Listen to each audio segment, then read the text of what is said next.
of it, make a good meal of it, stick to your old-fashioned beer. Now don't be afraid of it, drink till you're made of it. Now all together a cheer. Hello there, beer fans, beer lovers, and beer drinkers. This is Mark McDermott. That's me once again, your one-take beer reviewer and the guy on Beeronaut.com, talking about beer in the Chicago area, beers being served in the Chicago area, and that are coming onto the market. And I usually get a couple of beers sent to me from the brewer to sample, and we're going to talk about one now. But first, it was a pretty good week this week, I think. We finally saw some temperatures in the 60s for one day, and then the winds blew in and were blowing over trucks, and dams were bursting out in the Midwest. So we're getting by, though. And I took the kids to see Captain Marvel at the theater today, and we all quite enjoyed it. But one thing I didn't understand was that there was supposed to be all of this feminism and political stuff being shoved down our throats, but I missed it all. I don't know what happened. Maybe it all came at us when I was getting my popcorn refill. But anyway, fun movie, and we're now here to talk about some beer, and this is another beer that has been sent to me by the Lagunitas Brewing Company of California, and with a brewery in Chicago, of course. But this one apparently comes from some farmhouse ale testing ground in the Sonoma County region, or at least that's what they like to call it. It's their farmhouse series, and this is the Lagunitas Brewing Company Brett Stout. And I'm going to just read off the copy here a little bit so I don't get anything wrong, which I will anyway. This particular stout was fermented with a slight funk of Brettanomycens and lactobacillus, all the fun little bugs that can give beer a very sour or lightly tart taste to it. And then and of course with their house yeast.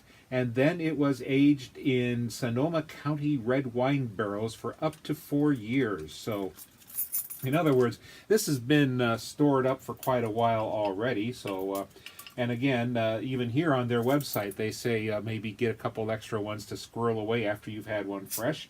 But, well, if I talk about it 4 years later, they won't care. So, that was the keys. And we're just going to pour some out here. Well, this was a glass sent to me by Rogue Ales for one of their heavy imperial stouts. And yes, this is an imperial stout. It's 11.3% by volume, so this is probably the right vessel to put it into. Help bring out all of the nice smells and kick up just a little bit of head here. There we go. And we have a nice bit of a foamy, almost like a parfait layer of a tan head, which can be expected in a nice stout.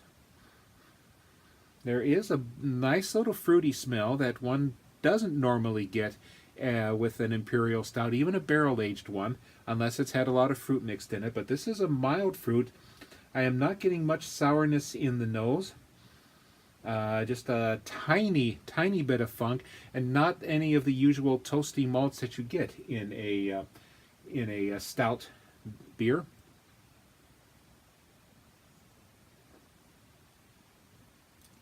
This is very different. I'm getting some notes of vanilla, maybe a little bit of cherry, and a red chili pepper to it even, and now there's just some of the oak that this would have been sitting in.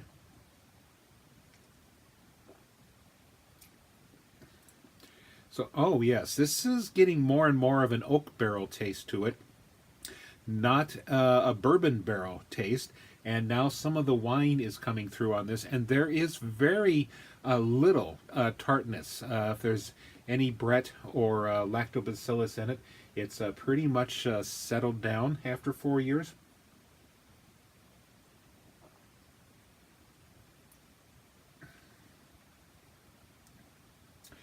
Well, this is a pretty big surprise. It's a heavy beer, and it is a stout, but it's got a very light taste. It's not syrupy like an imperial stout or a barrel-aged imperial stout. It is more, it's almost got a bit of a champagne feel to it. Not as bubbly as a champagne, but it is nice and fizzy, and I do get some red wine to it. That kind of becomes the biggest component of it, and quite frankly, it's a very different beer. If you were to put this out as a dessert beer, it might not. It's not going to be something you'd expect to be like any other imperial stout. For the zest that comes with this, I mean, I'm getting, like I said, a little bit. I've mentioned vanilla, I think, and a little bit of chili pepper to it.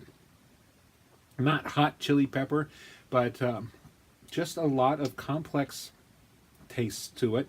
But what predominates is the red wine and just a little bit of tartness, and that was me, excuse me.